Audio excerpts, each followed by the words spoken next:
për të gjithë ato familje që kanë përjetuar praninë e ujit në shtëpi,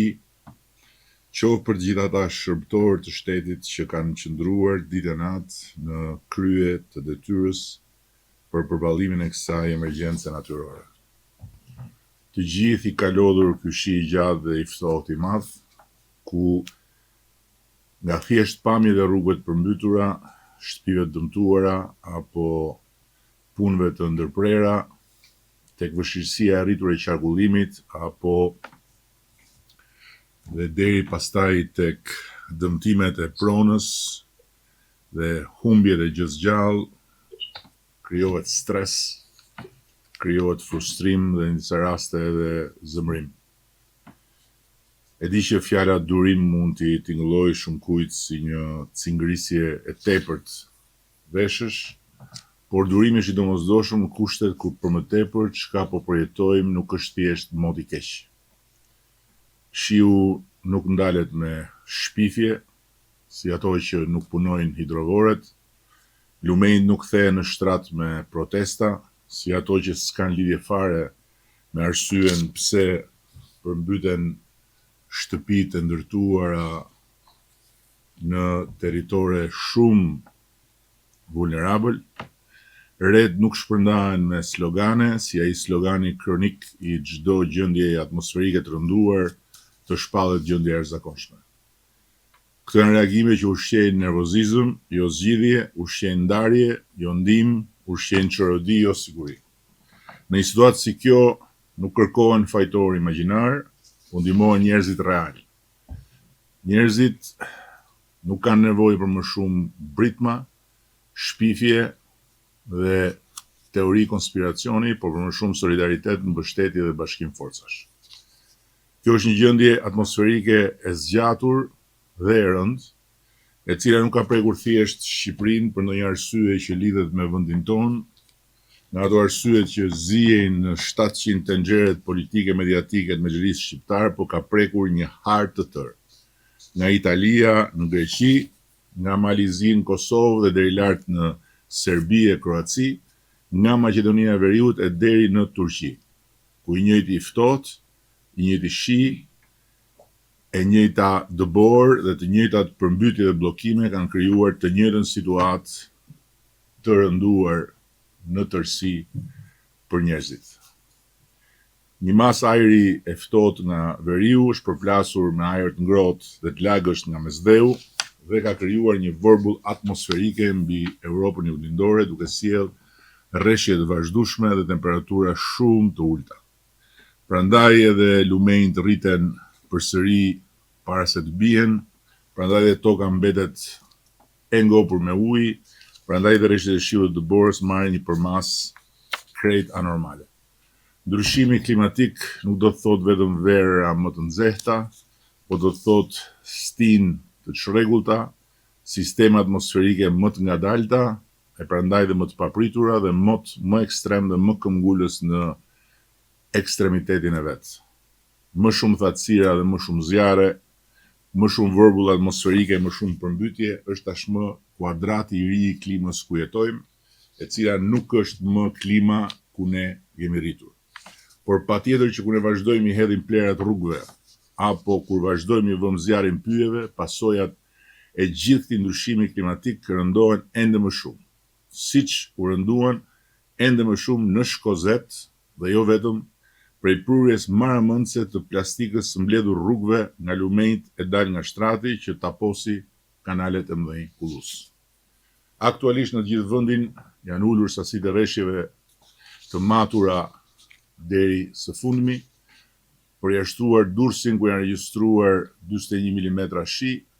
një punonjës i bashkisë së Durrësit 54 vjeç është gjendur i mbytur pasi është raportuar i humbur një ditë më parë. Deri tani janë në rang vendi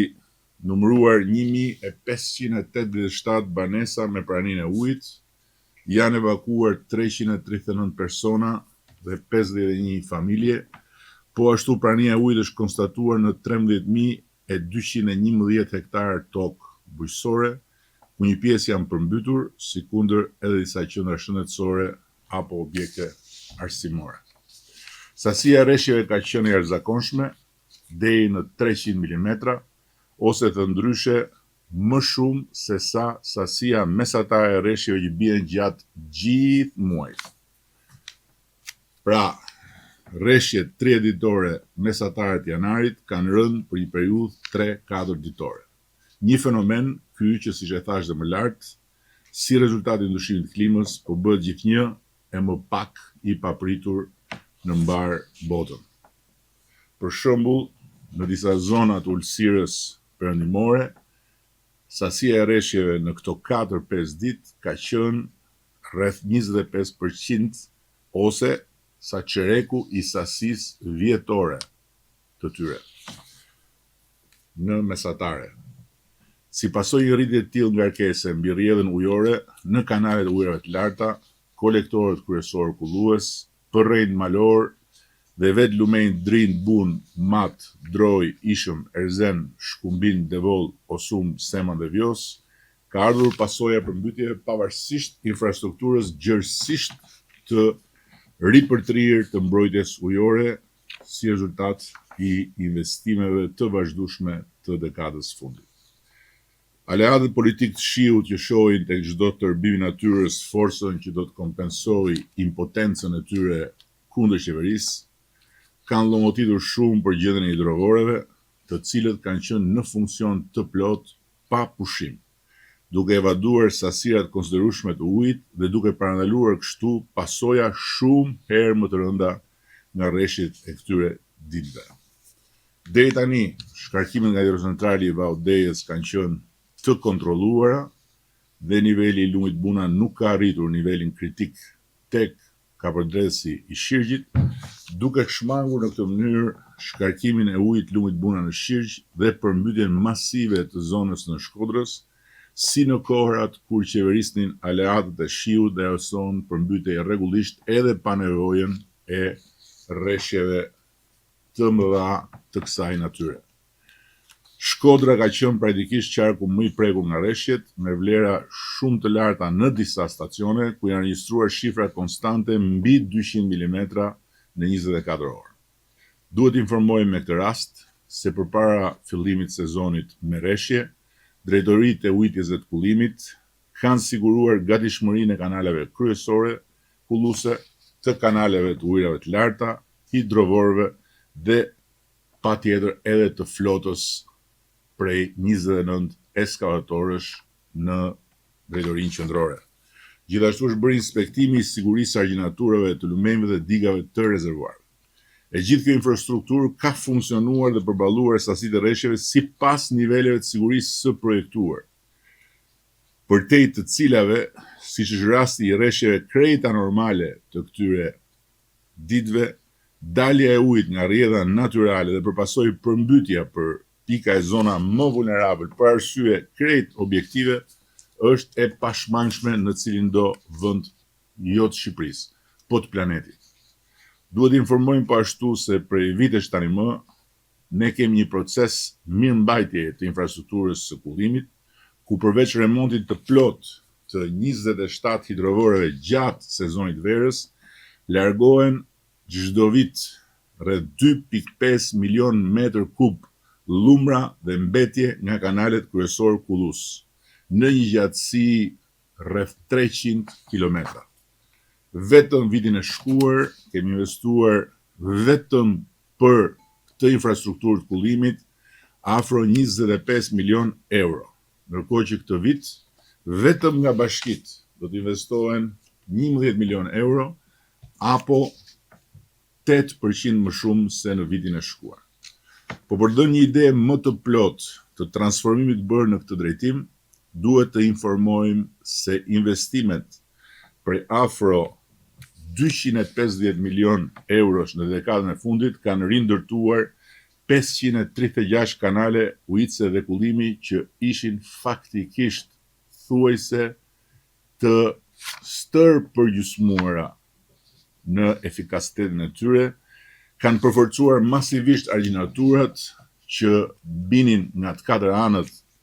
në furtunën më të parë, kanë futur në punë 12 hidrovorë që kishin rreshtur spunuari prej vitesh kanë rritur sigurinë e 44 digave më të kërcënuara, kanë shtuar ndjeshëm kapacitetet e flotës së eskavatorëve edhe në nivelin vendor. Po përtej këtyre investimeve, investimi ynë më i madh dhe më i suksesshëm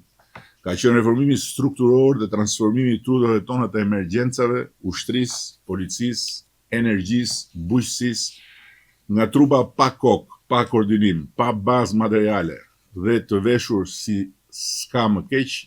në trupa që vijnë lëvizje automatikisht, jo kur fillon furtuna, po sapo leximi meteorologjik paremëron furtunën. Patjetër që ka akoma mësime për të nxjerrë dhe boshllëqe për të mbushur, por e vërteta është se nëse rreshtit e pazakonta të ditëve të fundit ranë dhe përmbytën njësoj vende në krejt rajonin tonë,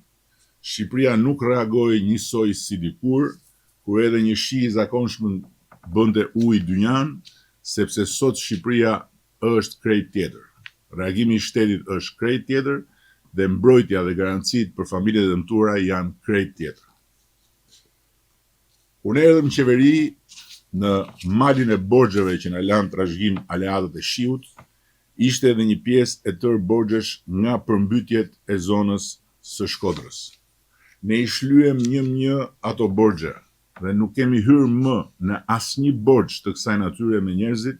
përkundrazi kemi përballuar me dinjitet njerëzor, shtetëror dhe politik, jo vetëm detyrimet nga përmbytjet, që edhe pse sfidat e klimës janë bërë më të mprehta, kanë qenë sidoqoftë shumë më pak, pikërisht sepse e kemi rritur ndjeshëm aftësinë mbrojtëse të infrastrukturës sonë, apo detyrimet nga zjarret, që janë një sfidë e rritur e viteve të fundit, por edhe detyrime maramëndse nga fatkeqësira të mosozotshme si pandemia apo tërmeti, duke dalë më të fortë se përpara fatkeqësive e më të ditur për të përballuar sfida të së nesërmes. Kështu që sot dua t'i siguroj edhe të dëmtuarit e kësaj here, se ne do të qëndrojmë me të njëjtin dinjitet njerëzor, shtetëror dhe politik, çdo detyrim ndaj tyre, qoftë për banesat, qoftë për gjën e gjallë. Në ndërkohë, dëshiroj të theksoj se puna intensive dhe mobilizimi i pandalur 24 orë në të gjithë territorin ku është nevoja e të gjitha strukturave të shtetit, si dhe e bashkive, do të vazhdoje pa ndërprerje deri në kapërcimin e kësaj situate të rënduar meteorologjike. Dhe nga ana tjetër, dua t'u them të gjithë deputetëve të shumicës qeverisë të pranishëm në këtë mbledhje përmes Zoomit që të jenë të angazhuar edhe sot, edhe nesër, edhe pasi momenti i vështirë të jetë kapërcyer pranë njerëzve, me njerëzit dhe për njerëzit. Faleminderit dhe po kaloj fjalën tek ministrat që janë në vijën e parë të këtij angazhimi për shkak të detyrës tyre, të cilët do të bëjnë një pasqyrë të përmbledhur të situatës në momentin që flasim. Ministria e Infrastrukturës dhe Energjisë. Mëngjes të gjithëve. Situata sot paraqitet më e mirë në rang vendi, po e nis nga energjia, për sa i përket të gjithë menaxhimit, kanë qenë në terren më shumë se 1600 punonjës, të cilët kryesisht nga data 2 janar janë angazhuar në zonat më të prekura, që janë rajonet e Tiranës, Durrësit, Vlorës, Gjirokastrës dhe Elbasanit, në ndërkohë nga ana tjetër gjithashtu është menaxhuar dhe veriu, por për shkak të investimeve që kemi bërë në veri, zonat kanë qenë më të mbrojtura dhe më pak problematik. Duke pasur parasysh dhe ndryshimin e kushteve atmosferike dje në zonat malore, qofshin këto të veriut apo të verilindjes, kemi pasur disa shkëputje në zonën e Kuksit apo zonën e Librazhdit, por që të gjitha janë kthyer në funksion në kohë rekord. OST-ja sot, operatori i sistemit transmetimit, relaton në raportin e orës 8 që të gjitha linjat janë funksionale, nuk kemi asnjë problematik për sa i përket transmetimit. Ndërkohë, për sa i përket tensionit të mesëm dhe tensionit të ulët, duhet kemi parasysh që gjatë ditës së djeshme që ka qenë edhe dita kulmore e problematikave për sa i përket kushteve atmosferike, kemi arritur një total të ndërprerjes për 38.731 abonent. Kaq kanë qenë defektet duke e krahasuar me totalin e të gjithë abonentëve që shkon deri në 1 milion. Ndërkohë që gjatë ditës së sotme është ulur numri, kemi vetëm 19.175 abonent në këto momente pranë raportin e orës 8 pa energji, të cilët ndahen në urban 4.786, në rural 10.030, ndërkohë që në rural i thellë 4.359 abonent. Synohet që në orët në vazhdim të gjitha këto të rikuperohen. Për sa i përket në stacioneve, janë të gjitha funksionale në rang vendi përveç 2 stacioneve të cilat kanë akoma prezencë të ndjeshme të ujit, do të thoja që është ai i Kafarajt dhe i Poçemit. Megjithatë, me rënien e nivelit të Vjosës, shpresojmë që shumë shpejt të dyja në stacionet, pasi të pastrohen dhe të krijohen gjithë kushtet e sigurisë, të vendosen në funksion. Për sa i përket kaskadës, kaskada ka pasur prurje të cilat mund t'i quajmë rekord, kemi arritur edhe 3.000 metër kub për sekond në liçenin e Fierzës, gjithashtu ka pasur prurje 2.500 metër për sekond në liçenin e Komanit. Kuota e liçenit të Fierzës, sipas raportimeve të orës 8, ka arritur në 289.77 metra, prurjet në këto momente kanë rënë, janë 1.500 metër kub për sekond, ndërkohë që punojnë,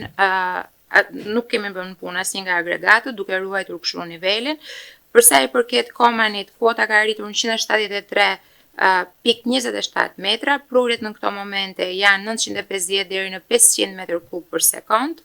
ndërkohë që kemi një agregat në punë, ndërkohë që në vallën e Dejës kuota ka arritur 74.94 metra, prurjet në këto momente janë nga 690 deri në 60 metër kub për sekond. Kemi prurjet kontrolluara tashmë pa asnjë problematik për hapjen e portave, ndërkohë janë në punë të 5 agregatët. Sigurisht, duke pasur parasysh edhe vazhdimsinë e kushteve atmosferike, si forcat e armatosura, ashtu edhe aviacionit civil, kanë njoftuar që do ketë rreshtje edhe gjatë ditës sotme, por janë rreshtje mesatare dhe me prurje të ulta. Nga ana tjetër, ne presim që gjatë mesnatës sonte të ketë një agravim të rreshtjeve, por kuotat na lejojnë që të menaxhojmë gjithë situatën duke mos shkarkuar pra në mënyrë të pakontrolluar në fushkodër. Për sa i përket akseve rrugore, akset rrugore janë të gjitha funksionale. I referojmë këtu akseve kombëtare, jemi në ndjeni gjithashtu që ka pasur problematika në akset rurale të cilat mirëmbahen kryesisht nga bashkit, ka pasur një angazhim për të ndihmuar edhe bashkit nga autoriteti rrugor shqiptar dhe nga të gjithë kontraktorët. Kryesisht ka pasur aluvione, ka pasur inerte të cilat kanë zbritur nga skarpatet e maleve, madje edhe rrugë që janë konsoliduara prej vitesh, siç është aksi nga Gjirokastra në Tepelen, në shkallën e Zez, së bashku me Mirelën kemi ndjekur gjithë situatën, kemi pasur aty rënje inertesh nga skarpatet mbi skarpatet e kontrolluara të rrugëve, e përmendët dhe ju. Fakti që kemi pasur shumë zjarre, fakti që ka mungesë bimësie në zonën e jugut e ka bërë shumë sfiduese situatën për mirëmbajtjen e rrugëve, megjithatë i gjithë territori është i aksesueshëm. Unë do përfitoja nga rasti për të bërë një thirrje, duke qenë se temperaturat janë ulur ndjeshëm 24 orët e fundit, kërkohet që të gjithë drejtuesit e automjeteve, të cilët aksesojnë zona ku ka prezencë ngritëse apo të bore, duhet përdorin gomat e dimrit ose zinxhirët sipas rastit dhe kërkesës. Policia e shtetit ka qenë gjatë gjithë kohës në komunikim, autoriteti rrugor gjithashtu, dhe është shumë e domosdoshme pasi vërejmë që nuk ka një sensitivitet për sa i përket përdorimit të gomave të dimrit, sidomos në zonat ku ka prezencë të gricës, që është akoma dhe më e rrezikshme se nga bora. Përsa i përket aeroportit të Rinasit, aeroporti i Rinasit është totalisht funksional, vetëm gjatë datës 6 dhe 7 kemi pasur disa devijime të uljeve dhe ngritjeve nga Tirana dhe devijimet kanë ndodhur për shkak të shkarkimeve elektrike që kemi pasur gjatë dy ditëve për shkak të stuhis, ndërkohë që me rishit e shiut situata është komplet e menaxhuar. Vonesat kanë qenë minimale, ndërkohë janë bërë lajmërimet her pas hershme për të gjithë udhëtarët për t'i mbajtur ata në një informacion dhe për të mos pritur gjatë. Përsa i përket portit Durrësit ka qenë funksional, nuk kemi pasur problematika dhe vonesa, ndërkohë që në ditën e sotme në ulësirën perëndimore presim rritje shpejtësisë së erës. Dje kemi pasur erë deri në 17 metra për sekond, ndërkohë që pritet që sot të arrijë mbas mesditës deri në 25 metra për sekond, çka do ta bëj të vështirë lundrimin. Kemi një parashikim që do të jetë do të përballemi me era nga 5 deri në 6 ballë në të gjithë zonën e Adriatikut, në të njëjtat ballë shkon dhe zona e Jonit, dhe duhet kemi parasysh që lartësia e valëve arrin nga 3 deri në 4.5 metra. Shumë faleminderit. Duke përcjell të gjithë respektin edhe mirënjohjen të gjithë punojësve të strukturave të sektorit energjetik, të sektorit të rrugëve apo të aviacionit civil edhe të autoritetit portual, i përcjell edhe fjalën Ministrit Mbrojtjes. Faleminderit të nderuar koleg, shkurtimisht një raport situate për sa i përket angazhimit të forcave dhe gjithë zinxhirit të emergjencave civile në terren. Rritja e gatishmërisë ka nisur që në datën 3 janar, që nga prognozat e para, ku dhe kërkua mobilizimin e prefekturave, bashkive dhe gjithë zinxhirit të mbrojtjes civile në territor. Forcat armatosura u angazhuan që ditën e hënë dhe në rotacione 24 orëshe kemi pasur angazhimin e 502 forcave në terren, gjenden edhe tani në terren, 80 mjete, fadroma, varka, 22 motopompa, sidomos në zonat e banuara për të ndihmuar përpjekjet e bashkive në evakuimin e ujrave, zjarr fikse dhe autoambulanca. Forcat e armatosura vijojnë aktualisht të jenë të angazhuara kryesisht në Shkodër, Lezhë, Kurbin, Durrës, Fier, Vlorë, Delvin dhe Gjirokastër, për të mundësuar 3 aspekte. Sigurisht përparësia, siguria e jetës dhe nga ana tjetër ndihmesa për evakuimin e ujrave dhe rikthimin e qytetarëve në banesat e tyre. Elementi i dytë, mbështetje në mbrojtjen e infrastrukturave kulluese në bashkëpunim me Ministrinë e Bujqësisë dhe me bashkitë, dhe elementi i tretë ka të bëjë me rehabilitimin e disa akseve. Forcat xheniere janë gjithashtu të angazhuar në këto momente nga Shkodra, Kurbini, Durrësi, Delvina dhe së shpejti dhe në Tepelen, për të mundësuar qoftë rehabilitim urash, siç e kemi bërë në 2 raste në këto 24 orë, qoftë rehabilitim aksesh rurale, pasi akset nacionale, siç e përmendi zëvendës kryeministri, janë absolutisht të kalueshme, por vështirësitë në akset rurale vijojnë edhe në këto momente. Nga ana tjetër, për sa i përket elemente mbështetës për banorët e evakuar, një pjesë e mirë prej tyre, aktualisht 460, gjenden të akomoduar në struktura shtetërore, ndërsa pjesa tjetër janë në struktura hoteliere, dhe përfitoj nga rasti të falenderoj strukturat hoteliere të Durrësit dhe të Vlorës që kanë treguar gatishmëri dhe mbështetje. Në ndërkohë, rezervat materiale të shtetit, duke parë parasysh nevojat e bashkive edhe kryesisht atyre të Durrësit, Krujës, Thumanës, pjesën e Thumanës në Krujë, Sikundër dhe në Vlorë dhe në Gjirokastër, kanë mundësuar dislokimin qoftë të pakove ushqimore, qoftë të materiale për fjeti, krevat, element mbështetës të tillë, si sikundër në rakordim me Ministrinë e Bujqësisë dhe me shërbimet e veterinarisë që kanë mbështetur në evakuimin e krerëve nëpër ferma, kemi mundësuar transportin dhe shpërndarjen në orët në vijim të 400 ton koncentrat për baktit. Këto janë elementët e angazhimit në terren i cili vijon nga ana operacionale në këto momente. Parashikimet për orët në vijim janë që duhet të kemi jo vetëm angazhim në rikthimin në normalitet në banesa, por gjithashtu një angazhim logjistik masiv, qoftë nga bashkitë, qoftë nga emergjencat civile dhe forcat armatosura për evakuimin e dherave dhe inerteve përpara se ato të ngurtësohen, në mënyrë që të mos kemi vështirësitë akumuluara nga rikuperimi i situatës meteorologjike. Gjithashtu element për të theksuar, parashikimet ligjore për procesin e kompensimeve janë në zbatim e sipër, bashkitë kanë krijuar grupe evidencash, më shumë se 1300 akt konstatime dëmesh vetëm në Durrës,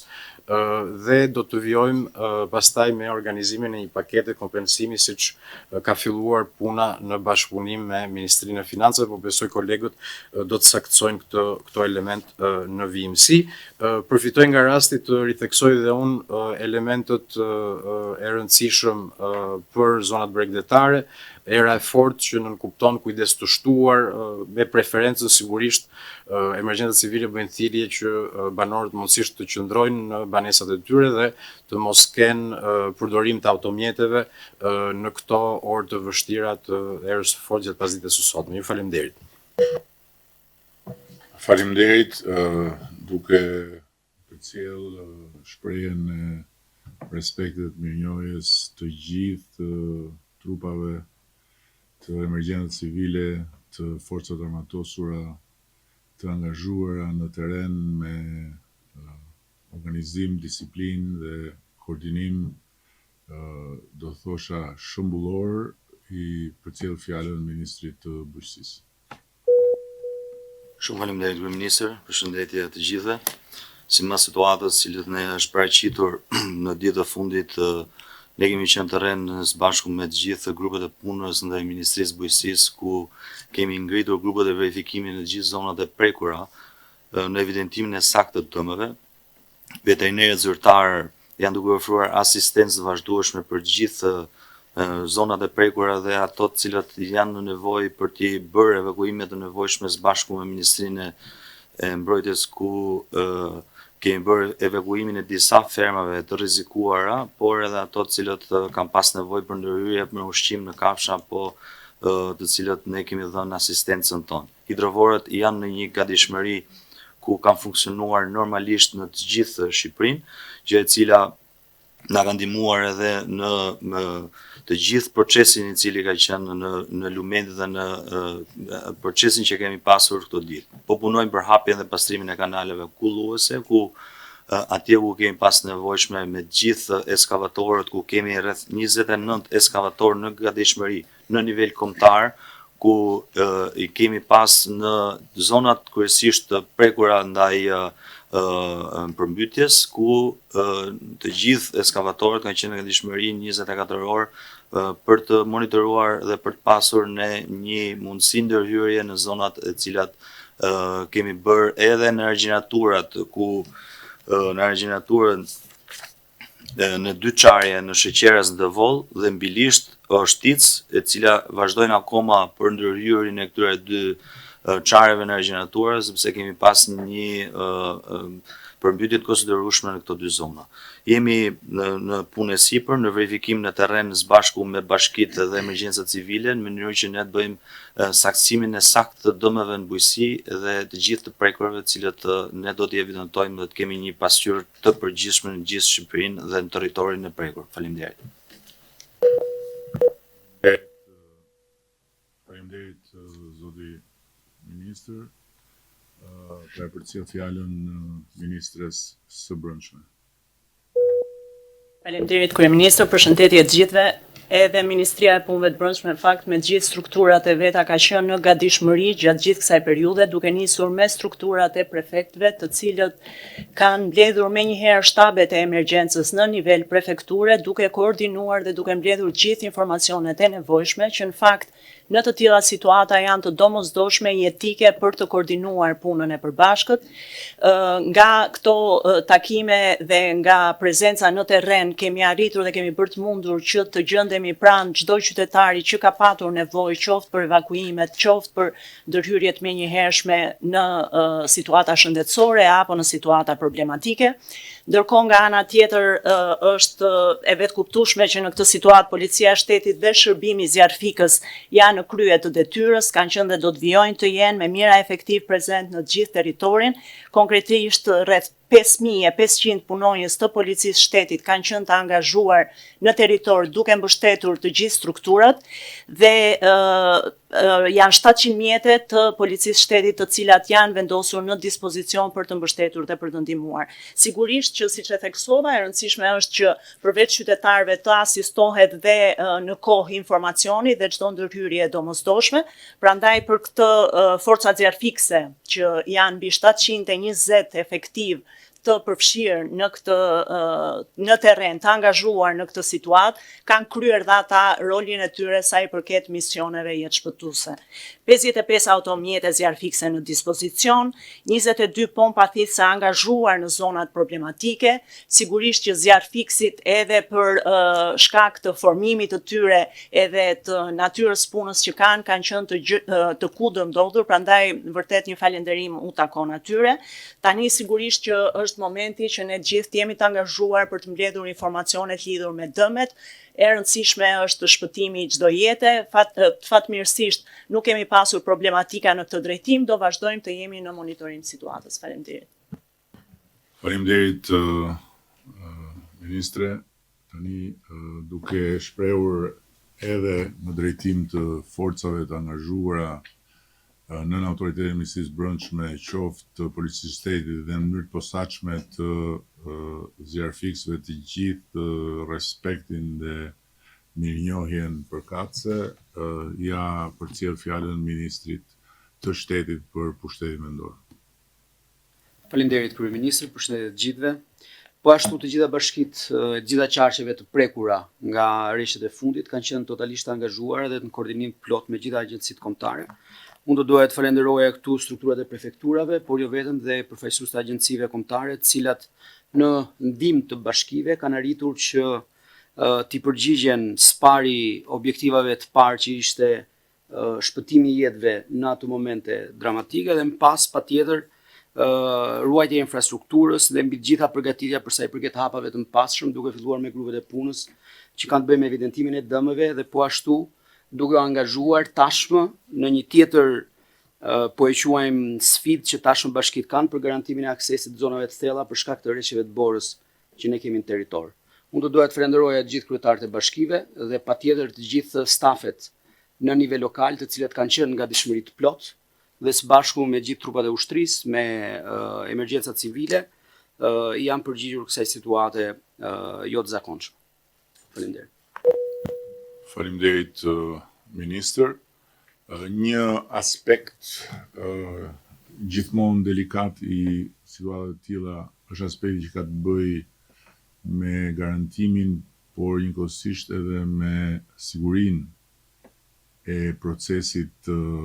mësimor, kështu që po ja përcjell fjalën ministres së arsimit për të thënë nga këndvështrimi i Ministrisë së Arsimit çfarë duhet patur parasysh tani edhe në vijim lidhur me pikërisht vazhdimin e procesit, por nga ana tjetër edhe sigurinë që është e para në këtë rast për fëmijët dhe nxënësit. Faleminderit kryeministër. Kemi qenë në kontakt të jo të përditshëm, por në çdo orë, në mënyrë kapilare me çdo drejtor shkolle në të 1510 shkollat e Shqipërisë në sistemin parauniversitar nga Veriun Jug dhe në kontakt me të gjithë mësuesët nëpërmjet gjithë rrjetit të komunikimit. Praktikisht në raportimin e fundit midis orës 7 edhe 8 të mëngjesit sot, situata është si më poshtë. Në gjithë qarkun e Tiranës mësimi ka filluar rregullisht në të gjitha shkollat. Kemi në qarkun e Durrësit një ndërprerje të përkohshme në rreth 12 shkolla, më së shumti në Krujë, Suks, Katundiri, Durrës dhe në Universitetin Aleksandër Mosiu të Durrësit është ndërprerë mësimi këto 3 ditë, sepse aksesi ka qenë i vështirë, por fal bashkëpunimit në forcat e armatosura, po kthehet gjithçka në normalitet dhe janë njoftuar gjithë studentët që të hënë fillon mësimi normalisht. Në qarkun e Dibrës mësimi gjithashtu vazhdon normalisht, në qarkun e Lezhës dhe të Shkodrës është gjithçka në rregull dhe mësimi ka filluar edhe sot normalisht në të gjitha shkollat. Në më problematike është situata në qarkun Vlorë, Gjirokastër dhe Fier, ku kemi rreth 10 shkolla ku sot kemi pas ndërprerje të përkohshme të kontrolluar. Këtë e bëjmë për, siç e thatë dhe ju, për arsye sigurie. Në radh të parë për nxënësit jemi në kontakt me të gjithë mësuesit dhe me të gjithë prindrit, por edhe për ata mësues të cilët ju duhet të bëjnë rrugë nëpër zonat më të thella. Dhe kryesisht ndërprerja është bërë në shkolla ku ka zona të thella, fshatra, shkolla të vogla dhe vazhdojmë të jemi në komunikim me ta. Në qarkun e Vlorës, kryesisht në Borsh, Vlorë, Novosel, Orikum, Ferras, Lushnje dhe në Fier, dhe në qarkun e Gjirokastrës në Ballaban dhe Piskov. Në pjesën tjetër mësimi vazhdon normalisht. Edhe në bashkinë e Gjirokastrës, ku ditën e mërkurë kemi pasur ndërprerje të përkohshme, jo sepse shkollat kishin probleme si objekte, por sepse prurjet e inerteve ishin kaq masive nga malet në rrugët e bashkisë Gjirokastër, kështu që për arsye sigurie u ndërprej përkohësisht, por situata u kthye në normalitet brenda disa orëve fal bashkëpunimit të forcave të armatosura, bashkisë dhe emergjencave civile. Thashin në Lezhë dhe Shkodër gjithçka vazhdon normalisht, në qarkun Korç, Berat dhe Elbasan janë rreth 32 shkolla në Skrapar, Kolonjë, Librazh, Gramsh, Pogrades, Labinot Mal, të gjitha këto në zonat malore të thella dhe në shkolla vartësie kryesisht që ndodhen në zonat vështira, ku për shkak të ngritjes kemi menduar që të mos rrezikojmë as mësuesët dhe as nxënësit që duhet zhvendosen. Kjo është situata për momentin. Në rang vendi nga 1510 shkolla, rreth 54 shkolla kanë ndërprerje të përkohshme të mësimit sot. E ndjekim në vazhdimsi dhe për fat të mirë në raport me shkollat përpara kemi fundjavën, kështu që raportimin e kemi në çdo një orë sot në drejt do t'ju bëjmë dije edhe raportimin final, i ndjekim nxënësit derisa shkojnë gjithë në shtëpi dhe mësuesët të gjithë në shtëpi me përfundimin e procesit mësimor. Kjo është situata. Faleminderit ministre, duke dashur të marrë shembullin e bllokimit të aksesit në Universitetin Aleksandër Mosiu, dua të ndaj me ata që na ndjekin faktin se për shkak të pranisë vazhdueshme në investimet e bëra në atë zonë, kam parë dhe konstatuar se